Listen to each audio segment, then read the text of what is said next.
1999 signaled a major oncoming shift for much of the way we think, live, and leisure. This decade concludes on such shaky ground, a final year filled with transitions, refreshes, and beginnings. In music, R&B was flirting with pop in an intriguing and integrating manner. Lisa Left Eye Lopez was always thinking big. Leaning more on the business side of the industry, she took the female trio Black under her wing. Now that's Black with a QUE, not CK. It's an acronym meaning believe, life, achieving, quest, unity, and everything. They debuted with an impressive sass soul hip-hop chill single, 808. But it was their second single, Bring It All to Me, with NSYNC's JC Chazez, that pointed to an intention to bridge with the omnipresent popularity of the white male pop singing groups of the time. Breaking boundaries in this way was not entirely standard yet, I would argue. It's the experiment that made it all the way to number 4 on Billboard's Hot 100, affirming that this kind of collaboration was good for exposure for Black artists and corporate pockets. Being a little bit pop and a little bit R&B seemed to be the name of the game for newer youthful acts like the Backstreet Boys, Destiny's Child, 98 Degrees, Christina Aguilera, Drew Hill's Solo Cisco, and so many more leading the parade into the new millennium. Where many of these lines are now so astronomically super blurred, many of the newer Black artists I was listening to in college couldn't possibly be contained by a genre when it came to their own musical expression. Sidebar. You can say Fiona Apple's album When the Pawn, even in its Carole King Tapestry successor style, has its own flavor of folk soul that goes back to the very roots of rhythm and blues.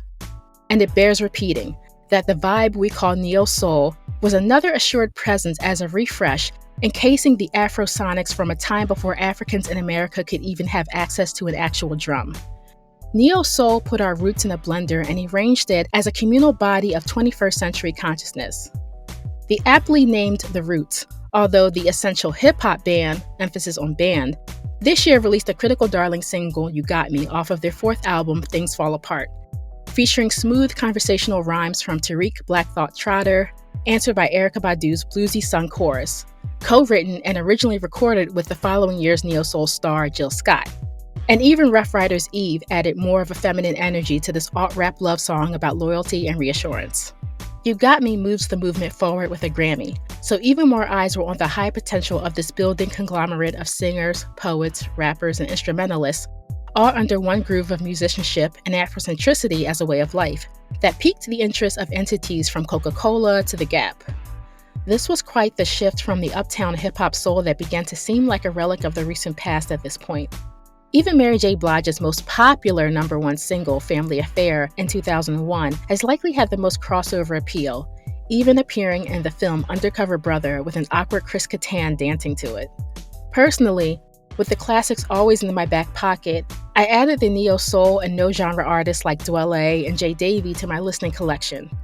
There was something fun and exciting about the artists who straddled these ends of the Black musical spectrum for a period that is now interpreted as a seamless collision.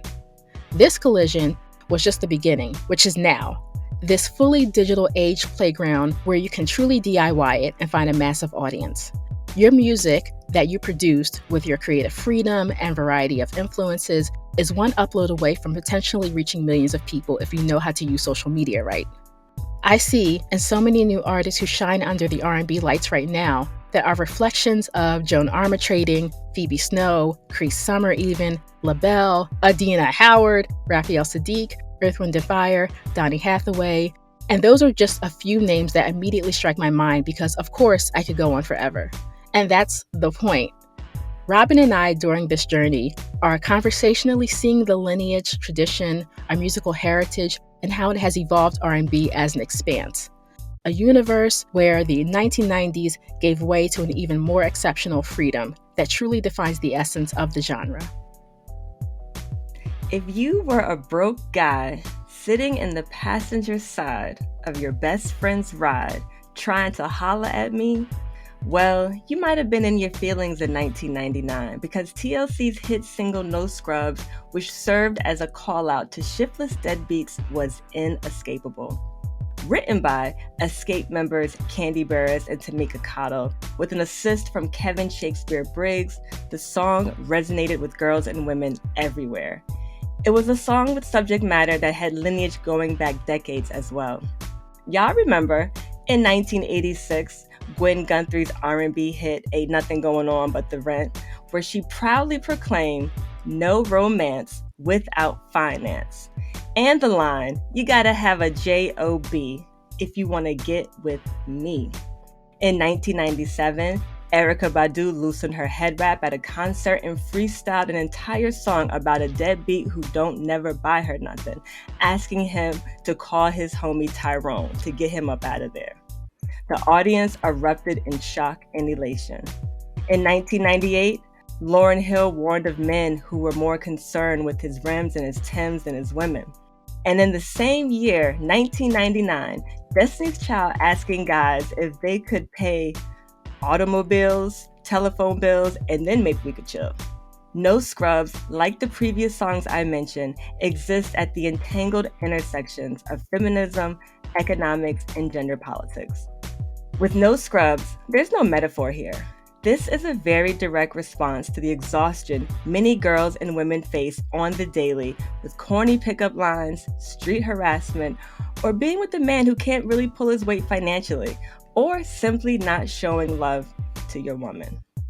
Looking at the song itself, it's gorgeous R&B pop at its finest, playful, upbeat, and teasing, definitely inspired production-wise by the space-age funk that Timbaland, Missy, and Aaliyah were churning out.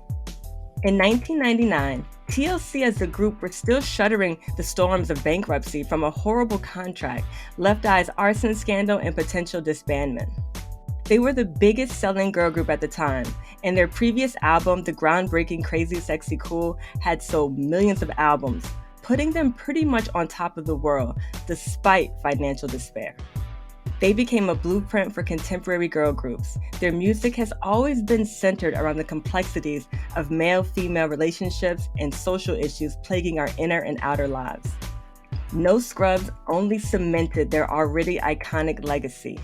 Led completely by group member Chili, it's, to this day, the biggest and most streamed song by them.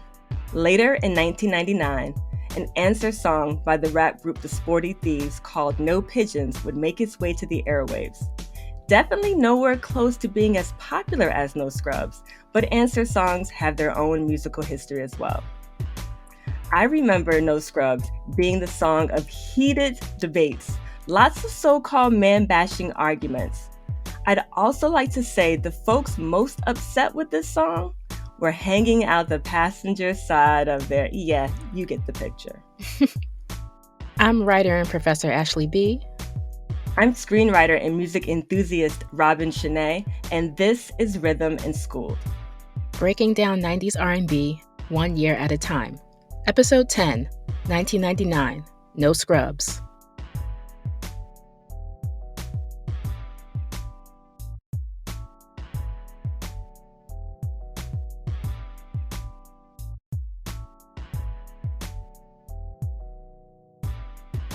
Y'all remember that now iconic scene in the Black movie canon, Love and Basketball, where basketball player Monica, tormented over possibly losing the love of her life, Quincy, decides to challenge him to a one-on-one game to win his heart. As the game intensifies, we suddenly hear the oceanic, soulful vocals of Michelle Ndegeocello singing Fool of Me. A song of such agonized personal grief and emotional humiliation, you can easily sink within yourself just listening. A song that won't let you come up for air until it's over. It was a perfect song to score a very particular cinematic moment when our heroine Monica, for a moment, felt all was lost. A year prior, in 1999, Fool of Me was recorded on the album Bitter, the third album by the virtuoso recording artist Michelle Ndegeocello, now hailed as a masterwork by many critics and her greatest artistic achievement. I haven't delved into alternative R&B as much as I wanted to on this podcast. We've had so much to explore with so little time. But when we discuss alternative R&B, or as I often call it, left of center R&B, yes, neo soul sometimes fits this description, but I'm speaking of R&B that leans into its folk, acoustic, jazz, and or alternative rock stylings. It's soulful, but often unquantifiable in terms of taking a more unique approach towards the genre. Bitter is even more profound as an artistic work towards the kind of soul music that only exists outside the box of the genre. Michelle's previous albums, Plantation Lullabies and Peace Beyond Passion, were dynamic experimental works of R&B, hip-hop, neo-soul, and rock, exploring not only the vastness of love and sex, but also societal issues from racism to homophobia. Yet Bitter is a wholly different work. It is a breakup album by definition, but it's not the breakup album that sounds like a person has had some distance from the ruin. No, this album is the ruin. It is immersed fully in anguish, grief, and abandonment. Michelle's strong vocals are most vulnerable here. The album is an excursion into the galaxy of despair. This could easily be the most depressing thing ever, but Michelle is so creative, so effective, so mesmerizing. Songs like Bitter, Faithful, and Beautiful are textured with such fragile vulnerability and yearning. And on the base level, that is R&B at its most fundamental. All the greatest soul singers know how to express the dimensions of vulnerability and yearning with a gospelized style of passion. But here, Michelle is using a much starker landscape. Here, the emotions are much darker, the instrumentation more acoustic to only further illuminate her frailty. It's a work that in some ways defies categorization. Like Prince, Michelle blurs the boundaries of gender as much as she blurs the boundaries of genre. But when you hear her voice, the lineage of soul mothers like Aretha, Gladys, and Mavis are clear. And it's evident where Michelle is rooted. This is soul music at its most fluid, transformative, and all encompassing.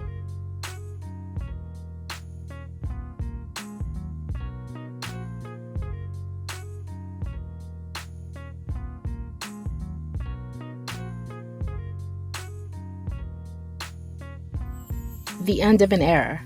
The 90s has been called the last greatest decade, only by those obviously who were there and have now seen the ripple effect of events, both good and bad, that have had a significant influence on our global climate today.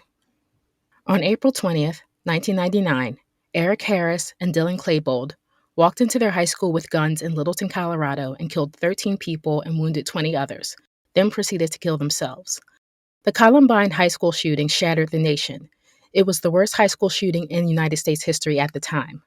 The two teens originally planned a bombing, investigators discovered, that could have potentially killed more people, but the bomb they left in the school failed to detonate.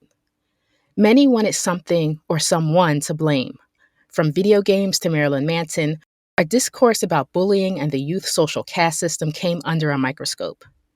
It was a little unnerving attending an incredibly large high school with thousands of students from a massive variety of ethnic and cultural backgrounds. And it was common knowledge that a significant group of students weren't very accepting of that reality. One friend expressed being afraid to come to school the next day. We knew this wasn't some isolated incident, so many of us who were different stayed on alert. I even remember the zero tolerance policy and talks of the soon implemented shifts to standard uniform clothing for students. That happened after I graduated, thank goodness.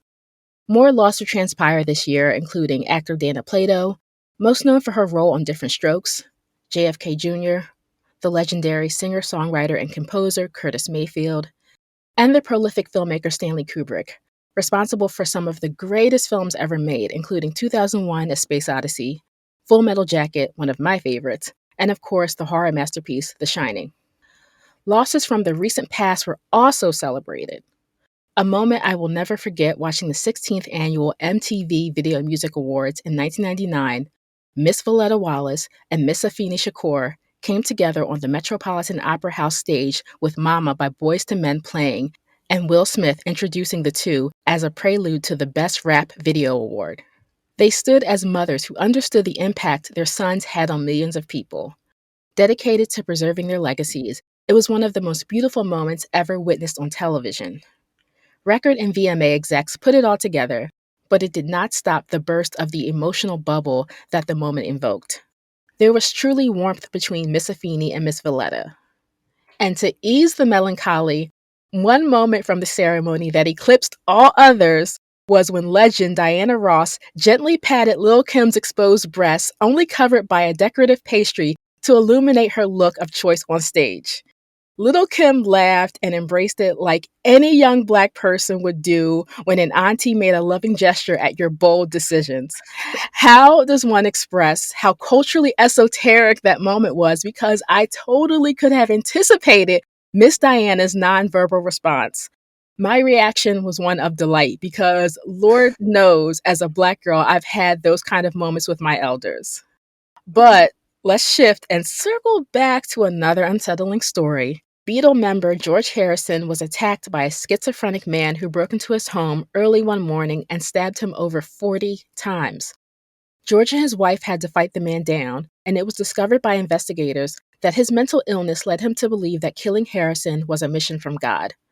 Luckily, George survived the attack, but his son, Donnie, remembers that it did take a toll on him, while also with his father's Buddhist faith, gave him the strength to persevere. In film, the biggest movies of the year were The Sixth Sense, which everyone threw their wig at that. Toy Story, Austin Powers, The Spy Who Shagged Me, The Matrix, Tarzan, and the much anticipated Star Wars Episode 1, The Phantom Menace. On May 19th, 1999, when The Phantom Menace was released into theaters, an estimated 2.2 million full-time employees missed work to go see it in theaters, costing the United States an estimated $293 million from loss of productivity. But the unexpected juggernaut was probably the Blair Witch Project, directed by Daniel Myrick and Eduardo Sanchez, which put found footage horror on the radar as a potentially highly profitable subgenre. I mean, a $60,000 budget that returned $248.6 million makes it the perfect case study. A film about three film students making a documentary about a paranormal urban legend in rural Maryland who disappear was marketed as a real event, and we have the footage totally worked. 1999 was perfect timing for a film like this with its lo-fi aesthetics as a standard for reality television like Cops and The Real World and internet message boards to spread information about the sensational topics and phenomena. Was the film scary for the time? Yes. In retrospect, that's debatable. The appeal that the story was real is what spooked me the most. Now, I have to say, my pre-Blair Witch fave is 1998's The Last Broadcast, which is a film I found legitimately frightening. But hats off to Blair Witch, giving green light ease to its followers like Cloverfield, Grave Encounters, Lake Mungo, Paranormal Activity, of course, and countless other takes and spoofs. Now, in television, Who Wants to Be a Millionaire made its game show debut and captured a nationwide audience with Regis Philbin leading the charge as its host. A teacher from my high school actually made it to the stage, but her fingers weren't fast enough to make it to the hot seat. One moment from the show that burns me to this day is a $500,000 question that asked, what was the name of Reagan's friend that she communicated with on the Ouija board in The Exorcist? And the person didn't know it. It's Captain Howdy, and I could have paid for my college education with that money. Another lasting impact program in TV land that premiered this year is the utterly relentless endurance of the crime drama Law & Order Special Victims Unit. This NBC series, created by Dick Wolf, had a solid start with an earnest stride fueled by the ensemble cast, I would argue, but its staying power is all thanks to stars Mariska Hargitay and Christopher Maloney, who fuel audience desire for justice and, good Lord, help us all, romance. Those two should never be a fictional couple, ever. Another big moment in TV from this year, one of my favorites, was Susan Lucci, who finally won her first Daytime Emmy Award after 19 nominations. Now, I was a huge All My Children head, so I will never forget when Shamar Moore announcing the win with, "The streak is over, Susan Lucci." I think Susan even got a standing ovation, and she deserved that. And there was yet another major headline, basketball legend and champ Michael Jordan announcing his retirement from the NBA after dominating both the game and the league. Y2K. The ominous shorthand for the year 2000 referenced a potential computer coding disaster if our machines interpreted the change of 12/31/99 to 1100 as 1900. Calculations and infrastructures in all facets of life could cause disaster. President Clinton ensured government inquiry into this matter beginning in 1998 to avoid any sort of collapse, Combined with large corporation research and prevention, costs made it to the tune of $100 billion, where computer programmers ultimately fixed the issues, seemingly with little gratitude.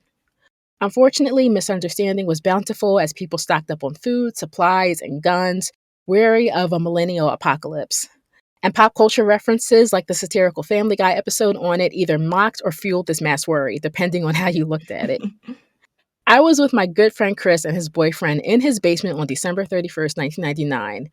When the clock struck midnight, we did the traditional celebratory thing, but we also had to know. So we tuned into the local news to find out that the sky did not fall, and Chris laughed at the complete non issue Y2K turned out to be.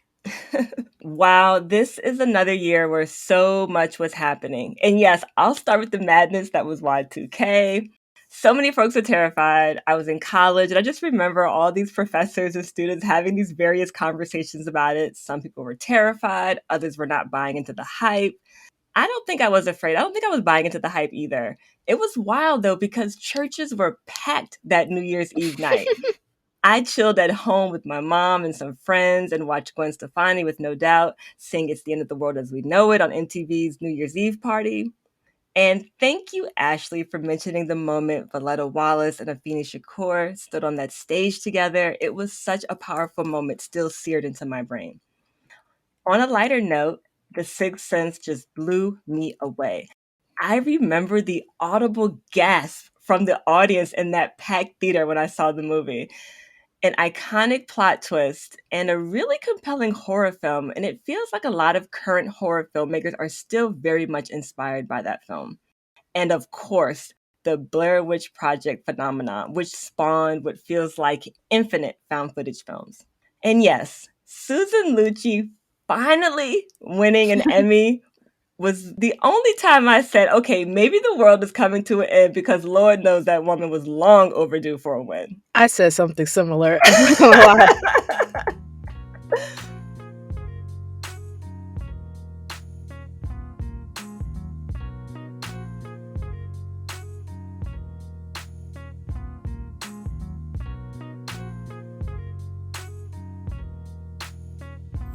And now for the top 20 R&B singles of 1999, according to Playback FM. Say My Name by Destiny's Child. See y'all in the deep dive segment where I get to discuss how much I love this song and how significant it is to pop music. No Scrubs by TLC. Bills, Bills, Bills by Destiny's Child. Heartbreak Hotel by Whitney Houston. Absolutely loved discussing this song in the previous episode. I really did. Heartbreaker by Mariah Carey. I really love the remix with Missy and Da Brat. You Know What's Up by Donnell Jones. Satisfy You by Puff Daddy featuring R. Kelly. Thank God I Found You by Mariah Carey. Another Mariah joint with a superior remix. That Make It Last Forever sample just took the song to another level. Fortunate by Maxwell. What's It Gonna Be by Busta Rhymes featuring Janet Jackson. Angel of Mine by Monica. Have You Ever by Brandy. My Love Is Your Love by Whitney Houston. Get It On Tonight by Montel Jordan. This is such a jam, a really, really dope party song. Where My Girls At by 702. Tell Me It's Real by Casey and JoJo. Wild Wild West by Will Smith. I Try by Macy Gray. We Can't Be Friends by Deborah Cox and RL. This was a fantastic duet song. I love the lyrics. And finally, rounding out the 20, we have Shantae's Got a Man by Shantae Moore. And when we talk about cold-blooded R&B songs, we got to mention this one. Shantae really said she doesn't care what your man is doing to you. She got a good man at home. This might even be her biggest hit. I'm really glad that No Scrubs was mentioned earlier because it really did need a layered opinion, articulated because of what it did culturally. I honestly feel the cultural conversation it started surpasses the song itself. Then Bills, Bills, Bills is a song I find myself singing along to whenever I hear it. It's incredibly catchy. It's not much of a replay song of mine, but I do appreciate it. We Can't Be Friends is one of my favorite duets of all time. I love the crescendo of that song. The emotion of it Mm-hmm. always makes the hair on my body stand on end. And Get It On Tonight reminds us that there is no shortage of raggedy cheating songs, and this serenade is no different. Just whimsically picking up another woman because my baby's stressing me. Boy, bye. Like, does anyone want to communicate anymore? But the song is dope sonically, so. Right? And you know what? I never thought Shantae's Got a Man was so shady. We all know women don't keep authentic friends around talking that crazy. The song has become kind of a running gag for various reasons, but most notably, this one.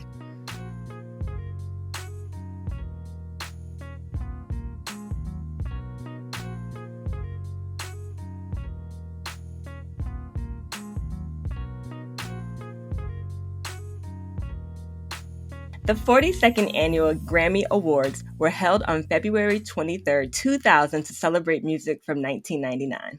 The nominees for Best Rhythm and Blues Song of 1999 are It's Not Right, But It's Okay by Whitney Houston, No Scrubs by TLC, Heartbreak Hotel by Whitney Houston featuring Kelly Price and Faith Evans, Bills, Bills, Bills by Destiny's Child, and All That I Can Say by Mary J. Blige featuring Lauryn Hill. And the winner is No Scrubs by TLC.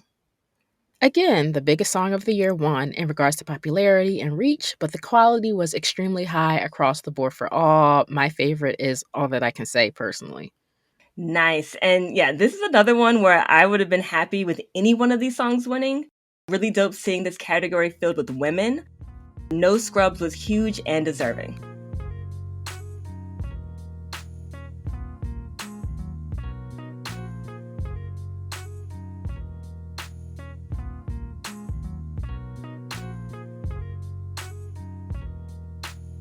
Doing the impossible, this is where we choose just a few of our favorite tracks from the year. So for my first track, I chose Say My Name by Destiny's Child. This single from their second album, The Writings on the Wall, is the album's biggest hit and became their biggest hit as a group and still their most streamed single to this day. I thought I'd ruminate as to why that is the case, especially since I love the song so much. Produced by the brilliant Rodney Jerkins, who was just starting to make a name for himself as a go-to producer who had the ability to cook up conceptually amazing R&B songs. I have to underline conceptual because that's what really resonates on this particular song and why so many artists flocked to Jerkins, especially after this single dropped. Ashley and I have spoken extensively on the vast ways R&B explores its primary theme, love and relationships. Finding new ways to explore this topic with infectious choruses and memorable lyrics is no small feat. Say My Name conceptually is very relatable. A woman is on the phone with her man who suddenly seems to be acting a little different. Different enough for this woman to suspect that another woman must be with him, and to halt any trace of suspicion, the woman asks her man to say her name. This song explores that gnawing feeling that something is off in a relationship, the subtle and sometimes jarring changes in your partner, which can cause paranoia. You almost forget this song is about betrayal because the production is such a groove. And you can't forget Beyonce's amazing lead vocals.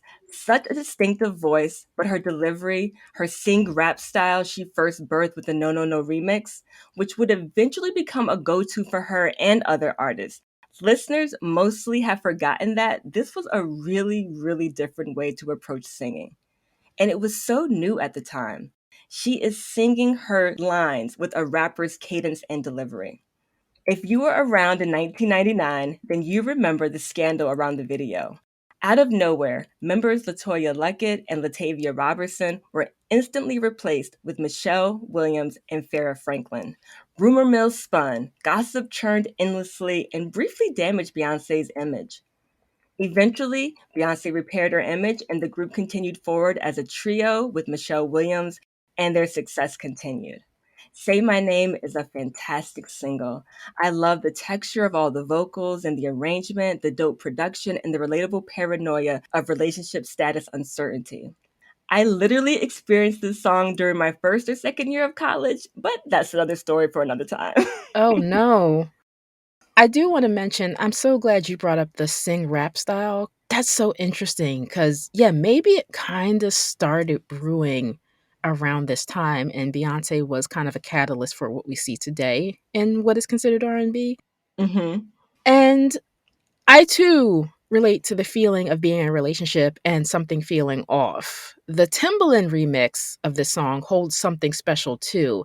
It's the same concept with the flair of Tim and Static Major, more down tempo though than the original, and would be a great versus conversation when you listen to both back and back, like back to back. I mean, like so they're really I they're love that they're both remix. great songs, but that remix, ooh, Yes, no, you're right. The remix is really dope. yeah. So I'm sure my look of confusion was also priceless when I first saw the video because I'm young. So I'm just like, I have that.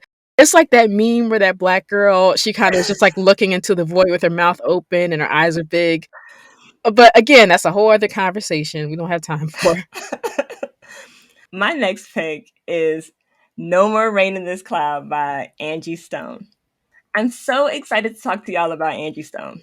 For those who don't know, Angie Stone started as a rapper, a member of the hip hop trio The Sequence in the late 70s. In the early 90s, she was a member of the alt R&B group Vertical Hold. Shout out to the song Seems You're Much Too Busy because I didn't get a chance to discuss it on the podcast, but it's a great song. But Angie Stone, as we know her today, broke through officially with this song, No More Rain, off her dazzling album, Black Diamond. The song beautifully samples Gladys Knight's Neither One of Us Wants to Be the First to Say Goodbye. A perfect sample based on the criteria of the single, where Angie is officially all cried out over a relationship and now she can see the sunshine. Truly love the lyrics, and Angie's vocals here are strong yet restrained and so soulful, reminiscent of 60s and 70s soul. Angie is another artist who found huge success in the neo soul movement, but on this particular song, it feels more like retro soul, a homage paying throwback to a vintage classic aesthetic. The song is about letting go of the pain of heartbreak. She lets this man know she's done with crying. She's moving forward. The theme is finding yourself after love is lost, reclaiming your personal season and self worth. Your tears or the rain is finally gone and you can see the light again. Such a beautiful message. That Vertical Hold song is so early 90s, but Woo! it's very great though. It's fantastic. It doesn't get talked about enough. It really doesn't. But you said retro soul, and that felt like another branch on the neo soul tree, maybe. So I Hmm. think of artists like Leela James as well come to mind. I also really like Angie Stone in this song a lot. Probably my favorite is More Than a Woman with Calvin Richardson, though. Ooh, I love that song. My next selection, If You Love Me by Mint Condition. Mint Condition are just so underrated. Here you have a band straight out of Minneapolis that can play music in a vast array of genres: new jack swing, R&B, funk, and hip hop. Wanting to be taken seriously as an up-tempo funk band, as mentioned in their Unsung episode, but it's these romantic soul ballads are where they make the most memorable and amazing music and soar on the charts. Some of the most gorgeous R&B songs of the 90s are songs by Mint Condition, led by Stokely Williams, whose vocals are as distinct as they are marvelous. If You Love Me is an enticing soul ballad about the yearning for unconditional love. This song is written by band member Carrie Lewis, the now ex-hubby of Tony Braxton. Side note, he wrote a lot of great songs for the band. But this song is about emotional insecurity in a relationship. The song is a man asking his romantic partner to show him in action how much she loves him. It's that classic, don't just tell me, love is an action word. Stokely Williams sings with his signature vulnerability. You can feel the ache, the longing, and even the grief like uncertainty he's expressing. Seriously, he's giving a really astonishing vocal performance on this song, and the range, whew. This is just another brilliantly composed song by Mint Condition, and I had to mention it here. I agree. Mint Condition and this song scored more on the adult contemporary radio around here rather than drawing listenership en masse from a younger market. So that's where I was hearing If You Love Me, probably because the Pretty Brown Eyes crowd was a little older. There's even an aura of maturity to the song that I find appealing. Mint Condition, to me, has the ability to put their 100% in everything they do. So the emotion is genuine, and as a listener, it feels good listening to them.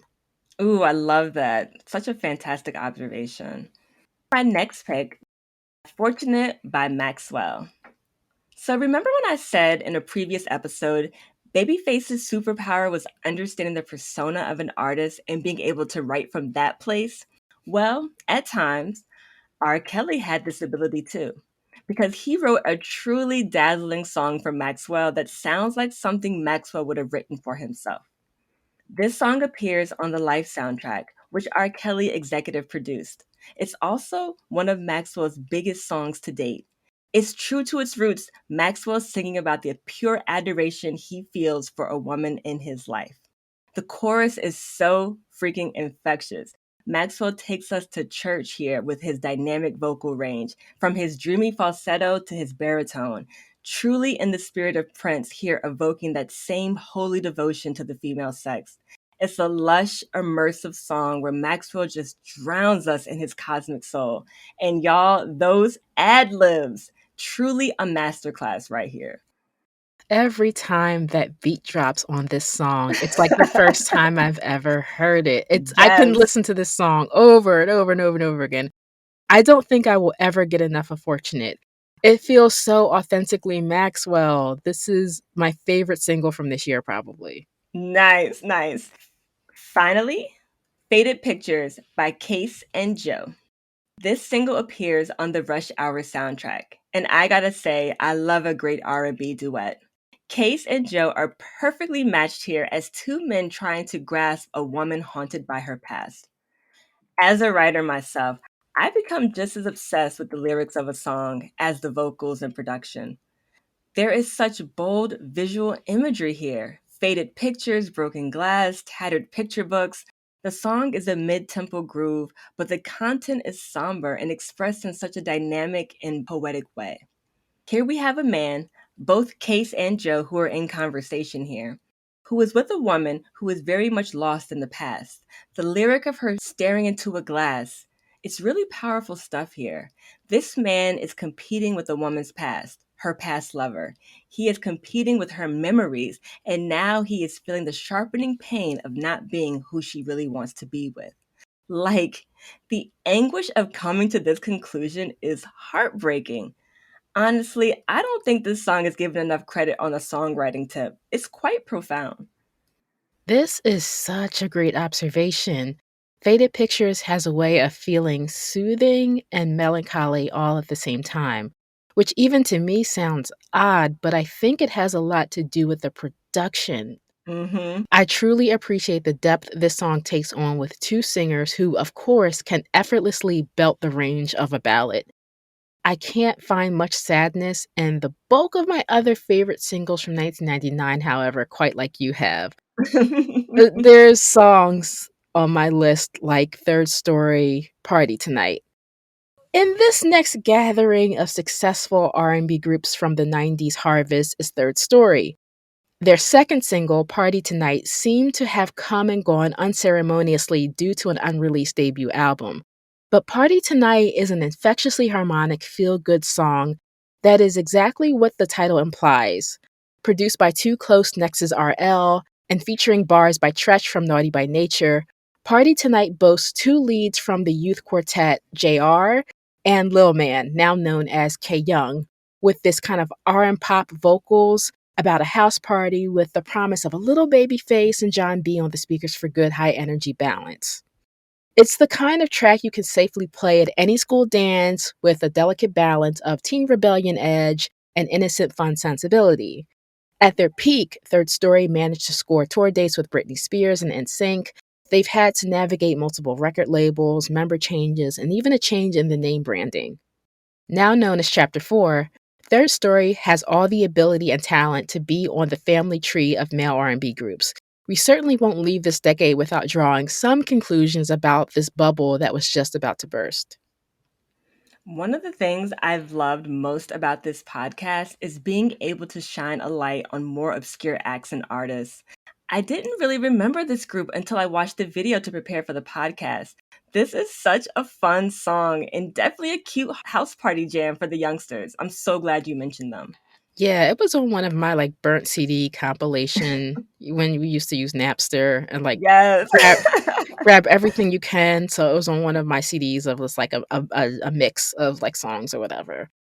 I think another one of those songs that was on one of those mix CDs was Coco, her song "Sunshine," which is a solo song that she did, and it all began with producer Rodney Jerkins. This is SWV's Coco, who came to visit him while he was renting Whitney Houston's guest home to brainstorm ideas for her solo project. Now, Coco wanted to honor her son, born Jazz Ishmael Butler, and now known as Gen Z's own SoundCloud rap force Lil Tracy, and his bright presence in her life. And she's still proud of how far he's come. You should check out Coco's Instagram account where she's filming Lil Tracy perform for a lot of his little adoring fans. But I digress. This song is beautiful. It's a beautiful presentation of what Coco does with pure uplift music that only previews her work with gospel as a solo artist as well. It has that dark child flair as the powerhouse team of Jerkins, his brother Fred, and LaShawn Daniels working again to make an incredibly great song. Yes, this is such a great song. So sunny and so breezy. I love it. Coco's vocals are just gorgeous here, per usual. Yep, and speaking of uplift music, Yolanda Adams and her single Open My Heart. Now, this is just my own idiosyncrasy, so forgive me, folks out there. But I never had a particular emotional connection to gospel music, especially the uptempo choir fare. For me, it's more bombastic, public, and impersonal, and that has never been my approach to spirituality. But when I heard preachers discuss developing a personal relationship with God, things began to make more sense for me. And that's what Open My Heart is. It's a solo prayer that opens with Alone in a Room, it's just me and you. Yolanda invites a different kind of vulnerability to this moment, those really tough times of feeling lost and unsure if you'll make the right decision, and the fear of not doing so. The plea is for guidance on those days when emotions run high and hope is valley low. For many, God is the Father, the head of both reason and comfort. Her call is a calm, with her beautiful voice certainly being a beacon that music lovers can rest on. I cannot express how grateful I am that this song exists. In my darkest times, I've sang this with fervor alone in my apartment to find purpose in my existence. This is definitely the blues interwoven with the rhythm, gospel at its core, but it's a full circle of what we know as R&B. Gospel-centric songs being played on mainstream R&B radio has a very complicated history. As I mentioned in a previous episode, Kurt Franklin breaking through to R&B radio and MTV wasn't seen as a good thing to many conservative Christians who want their sacred and secular not crossing any lines. Artists like Kirk, the Winans, BB and CC, and even back in the day with "Oh Happy Day" by the Edwin Hawkins Singers being played on R&B radio have always garnered skepticism, towing the line between gospel and R&B. And people can feel how they want to feel, but personally, I love songs like this. I love that they can reach a wider audience. I love this song because it is so much about that personal relationship with God, as you mentioned, Ashley. It's a song that has helped me through some super difficult times. And maybe Sister Act 2 has something to do with this during the period as well. Ooh, It excellent it observation. just all that just became intertwined. Everyone wanted to be on that stage with Lauryn Hill and Jennifer Love Hewitt. Yes. And some other interesting shifts. This is why 1999 is such an interesting year. You had other acts from this kind of neo soul umbrella like Emile LaRue and her first single Get Up. This soulful, smooth jazz, mid tempo, neo soul, underrated classic was released at the coming conclusion of the decade, setting the stage for Emile's debut solo effort, Infinite Possibilities, in February 2000. Post Groove Theory and the 1996 Vibe of a Track, You Will Rise for the band Sweetback. Emile, I'm guessing, was yearning for personal artistic expression that matches with her purpose and personality, and Get Up works with her consistent discography themes here. She's critiquing capitalism. But even though 9 to 5s can get us down, we can always get up, as she questions. A consistent collaborator with her husband, Emil also sharing a co writing and producing credit with him, Get Up as a premiere brings out Emil's mellow vocal range even more with direct lyrical consciousness wrapped in the tradition of scatting. As the neo soul movement was gaining more of a presence in the mainstream, Emil arguably was a more grounded presence. Even though Get Up only peaked at 97 on Billboard's Hot 100 and is her only charting song as a solo artist, which is a crime, there's a fervent fan base that bumps her body of work on a regular. This includes me. You should really check out her body of work. It's fantastic. Also, sidebar, fun fact, the Roots' Questlove took Emil LaRue to his prom at Philadelphia's answer to LaGuardia High School, whom some call the Fame School. Ooh, that's a great fun fact. And yes, I love this song. I love the mellow jazz vibe and her vocals on this. It's a song I played a lot to help me get my day started. She's such an underrated artist, and her Infinite Possibilities album is excellent. I love the neo soul movement for its vast range of the forerunners, the people who branched out in Hmm. popularity, but then you had these other people who are still working artists to this day, but their stuff is just as good, if arguably not better than the more popular people that people know. That's such a great I observation. mean, yeah, because this whole album is like the chill, radiant, and fly misfit album. That's what you gotta listen. That's what I love about Emil. And bringing it full circle, I should say, to my fifth choice, it's going to be the plethora of honorable mentions because one, there is more than ever, and two, to avoid rehashing similar conversations we've had before. You've heard our sales pitches, folks. Now just take our words for it. Like Whitney Houston's It's Not Right, But It's Okay. Let me just say, Robin did that when she discussed this era. Whitney, I cannot top that. And 1999 R&B songstresses were certainly fed all the way up with the raggedy section of the opposite sex, and this song, along with the music video, encapsulates this so perfectly. First of all, let me just LOL at the raggedy section of the opposite sex. Hey. Why is that so funny? All right. Yes, this song is so in line with this moment of Black women who were having an R&B like TLC with no scrubs. We were calling out the nonsense. What I love most about this song is that Whitney showed us that she was a genius of mathematics. Y'all know the lyrics. If 6 of y'all went out, then 4 of you are really cheap because only 2 of you had dinner. I found your credit card receipt. You can't argue with the math. I wonder if math teachers have applied this as a lesson to get struggling students interested or at least to pass the subject. Because if I had something like this in my math class, maybe I would have done better Listen. in the subject. Right. I also really loved songs like Get Involved by Raphael Sadiq featuring Q-Tip. This is the hip hop spiced side of the dawning of the neo soul movement.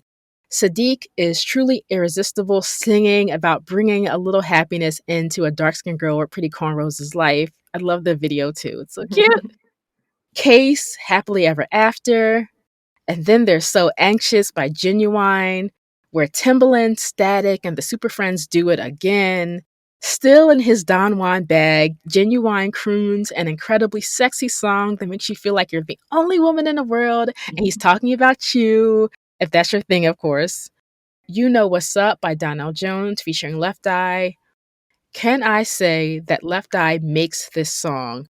She does not get enough credit for her lyricism. She is the godmother to rappers like Jean Grey and Rhapsody with her wordplay.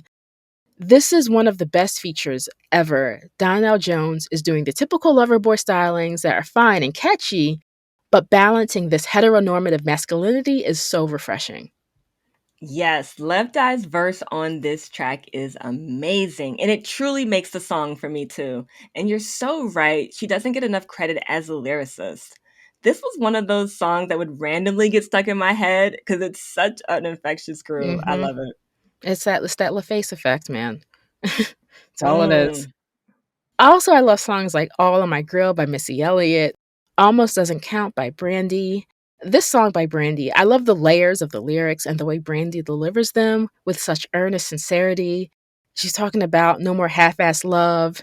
And what this song kind of implies is it implies it in such a shady and dignified manner with guitars and mellowness accompanying it. I really like that. There's Everything is Everything by Lauryn Hill. More powerful than two Cleopatras. I mean, come on. What are you going to do with that? Here's Lauren continuing her imprint of infectious and uplifting music. These philosophical points about life's journey is everything Robin mentioned in our previous episode and so much more. We got to bring it back from a time past in the decade with Shanice's new single, When I Close My Eyes. From the self-titled fourth album by the once teenager who sung about loving a smile earlier in the decade, came back around with a few more years of perspective to polish our eardrums to conclude the decade. Now with LaFace Records, it seemed that Shanice was given the perfect platform to publicly transition for fans. To see the then 26-year-old giving listeners a body of work with that babyface-like grown folk contemporary R&B vibe he was most known for. The first single, When I Close My Eyes, is a soft head bouncer with balladry, love song lyrics, went from the 91st position on Billboard to the top 20, one of the biggest one-week moves in Billboard chart history on April 3rd, 1999. This year did not go out without an abundance.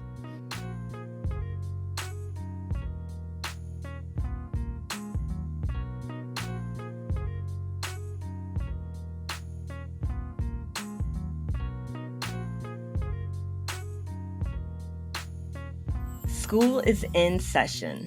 So with our legacy segment, we just want to have longer discussions regarding artists, careers, albums, moments, and movements in the 90s, trying to add nuance and to contextualize music history for y'all. Because this music history is massive and we can't dismiss it. Let's embrace it and all the complexities that come with it. The 90s is the last decade for the endless, vast array of R&B groups, male and female. Just think about everything you've heard on our podcast.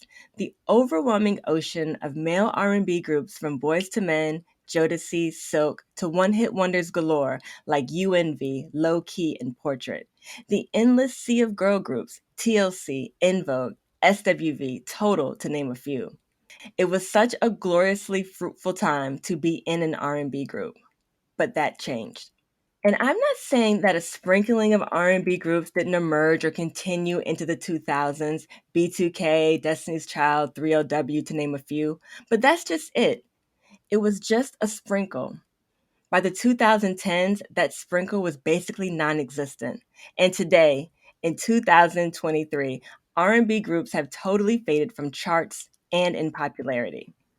One of the many reasons the 90s became such a beloved era of R&B music, I believe, is that among so many other things, like how many subgenres were birthed in this decade, it was also the last time we really experienced one of R&B's most crucial ingredients, male and female singing groups. Without R&B groups, the genre itself is missing one of its most significant ingredients, which is harmony. That collective vocal harmonizing, styling, and performing has a rich history in the genre's evolution. Male and female vocal groups have always been key, essential as drinking water to Black music since the early days. From gospel quartet singing to doo-wop to Motown to Stax to Philly Soul to the disco funk era bands to the pop fused synth funk 80s and of course the heavily abundant 90s. And just for evidence-based purposes, the last time an R&B group topped the R&B charts was in 2001, and it was Jagged Edge with Where's the Party At? By 2012, the Grammys removed the R&B Duo or Group Award. Yeah, that's basically proof of extinction. So what happened? How did we get to this place? Why did the end of the 90s mark the beginning of such a jarring, radical shift? Well, this has been a subject of debate for lots of R&B music listeners and scholars for years because honestly, there are a multitude of reasons. One reason suggested is the dominance of hip hop. Ashley and I have covered the unhealthy codependency hip hop and R&B were having in the 90s. It's one thing to collaborate, it's quite another to cause an identity crisis.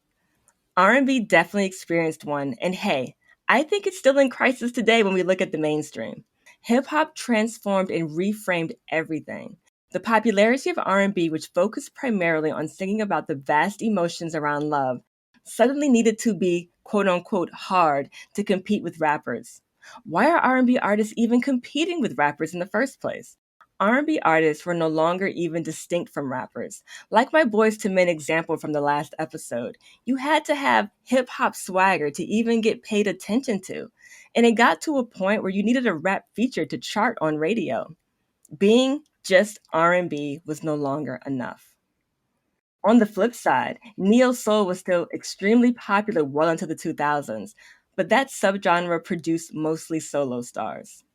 Also, the desire for actual singing changed by the 2000s. When autotune started to become popularized, there was less desire for harmonized singing. Distinct vocal dynamics took a backseat as well. Not only affecting the gospel-inspired, soulful singing R&B is known for, but also helping to push groups out of the picture. The business side suggests digital piracy shuttered the record industry, something it never fully bounced back from. The cost of maintaining a group became financially untenable in a plethora of ways. And let's be real, there is the human factor. Group dynamics have always been messy. There's always someone marketed as the lead, which often causes eventual tensions and frictions within the group dynamic. And this has been happening since the very beginning. The lead singer eventually will leave to have a solo career. Group dynamic infighting with everything from money to who sings what to who owns what to people honestly just tired of each other, clashing with each other. The group problem, as I said, is not new. From the Temptations to the Supremes to the Spinners to New Edition to Boys to Men to Escape. People be peopling. Hmm. And finally, the rise of the boy band, something that isn't discussed as much, but I definitely believe the rise of the boy band craze had a major effect on R&B singing groups, especially R&B male groups. I have never liked the term boy band. These boys weren't in a band, playing instruments, which is part of my frustration. These were mostly white male pop singing groups who Xeroxed the blueprint of New Edition, Boys to Men, etc. These white pop acts had massive success and crushed any hope of black R&B groups reemerging. These so-called boy bands, Backstreet Boys, NSYNC, 98 Degrees, sang pop songs with vocalized harmonizing similar to R&B groups who suddenly became out of fashion. I won't dig deeper because we know the story. We know the Elvis of it all. We know there are nuances. And no, I'm not saying there weren't bops and jams. I'm not calling anyone a villain. But can we look at the visual geography of what happened and just be honest? So yeah, this adoration so many of us have for 90s R&B has a lot to do with how much we miss 90s R&B groups. 90s R&B groups are even reuniting these days to sold out tours because we want that old thing back. And yes, I know times change and evolve, but this loss of singing groups continues to be an unfillable void, and R&B will always feel incomplete without them. Wow, yes. That was a fantastic way of concluding what has been a huge part of the decade and ushering us into the 21st century. Your analysis sparked a few observations for me. Like what you said about needing a rap feature to even be on radio, made me think of SWV's third album, Release Some Tension. So I'm like 15, 16 when this album came out. And what I noticed the most, which is why like half of the album for me bombed, was because it was slammed with mostly rap features. It's almost as if SWV were somewhat of a casualty to this trend. I forgot who said it, and maybe it was on their Unsung episode. Something about that album should have been titled or called Sisters with Rappers. And even Coco said there were tracks she didn't even want to or refused to sing on because of this. And the take on the solo stars from the neo soul movement is so spot on too. I remember female duos like Aries or the Jazzy Fat Nasties were so astronomically obscure, and it seems you really had to be a Philly local or immersed in the culture of the movement to even have any idea of who these women were. You heard them do chorus or background vocals on tracks by The Roots or Music Soul Child and likely had no idea who they were. And what's sad is that off the top of my head, I can only think of those two. Robin and I have discussed for a long time now a healthy lapse in the knowledge of the intricate through lines music travels in and out of constantly. It is an ever moving history that clusters and knots with endless influence, imitation, and artists crafting their own style that's going to find a way to stand separate while being completely tethered. We see this lapse on a daily basis on social media, and it's sad because these acts, dangerously and likely unintentionally, can get buried deeper into an abyss of the forgotten as a part of what has made room for ownership of self expression through sound and image. It starts from the very beginning of what we now know as music. And contemporary pioneers I saw as a teen certainly made weird cool for the crop of melanated youths that have sprouted since. And Kelis is a part of that lineage. So let me, as I do, take you back to what it was being a teenager in 1999. Now, I had yet to feel the singe of a lover's deception. Now, that would come quite a while later. But there was a force, pun intended, brewing inside of me that felt the palpable energy of this caramel colored, bush blonde curls dipped in hot pink young punk who was both singing effortlessly and screaming with impressive sophistication in a music video about a dude who really done effed up.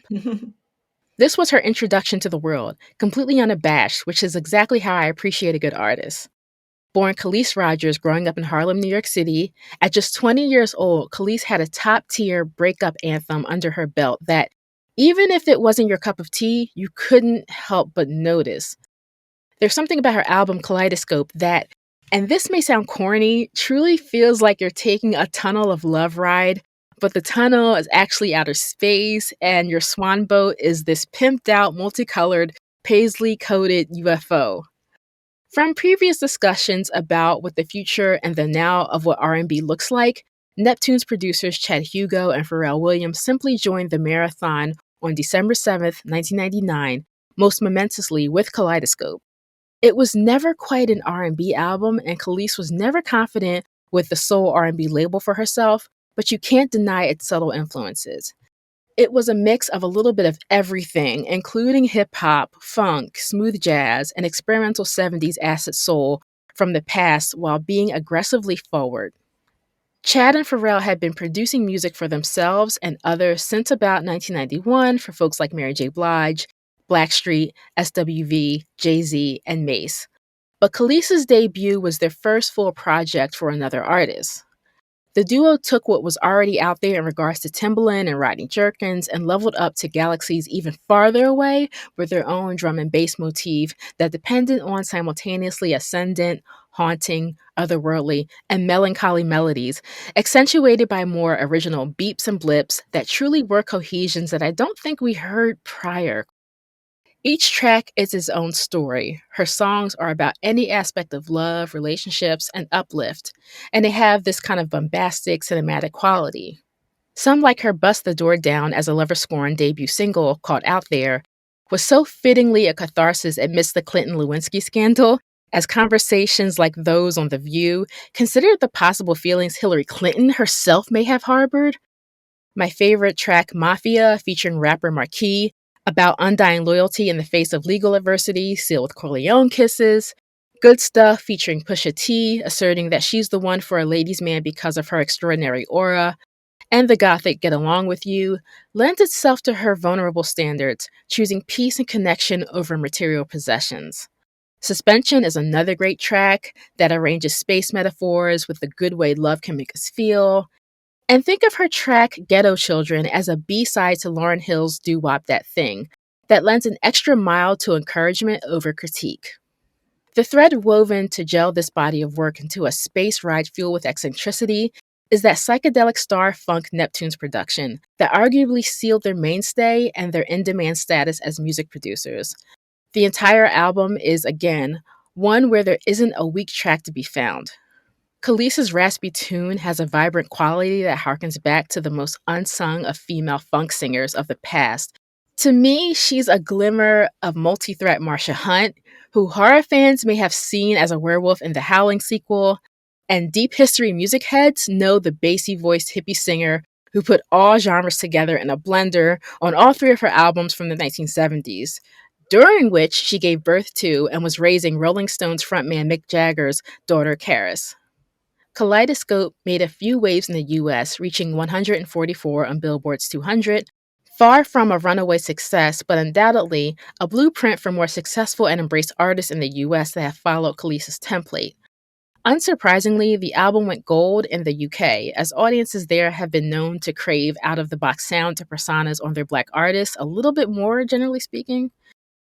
Kelis is not the kind of artist who fawns on her work or dwells in the past, unless she has a strong conviction to rehash the wrongs of the business and personal matters. Which is a great reminder that art is about how we as consumers see and feel its value in our own lives. She's now producing music on her own terms while balancing motherhood, a farm, and a food based business. Just listening to her 2014 album Food clearly demonstrates that she's not lost her touch. Her demands and honesty about her life, career, and music since we stepped into a new millennium show she hasn't wavered on her true outspoken self. Still holding a little punk ethos, but now a woman with age and experience, she remains the presence we have to take notice of whenever she's present. As I always say, I really love the way you unpack these albums and provide so much history, texture, and dimensions to your analysis. This album felt like a solve for those of us who are seeking a more left of center R&B sound. I love R&B and the vastness of all the genre has to offer. I think alternative R&B is a loose-fitting label for what Kelis and others were doing with the sound. Clearly the roots of the genre are here, but the artists are playing with the content, the sound, the influences, and pushing and reshaping what R&B can be. When I first heard this album, I immediately thought of Joy, an incredible alt R&B artist who has flown under the radar. Kaleidoscope is a really great album that feels exciting to listen to even today, as I did when I first purchased it. The Neptunes were really forward-thinking in their approach to music in general and R&B specifically. This album almost feels magical. And yeah, Kelis would move on to major pop success with Milkshake and Bossy, but this album was that initial spark, that path forward in the sound of progressive R&B.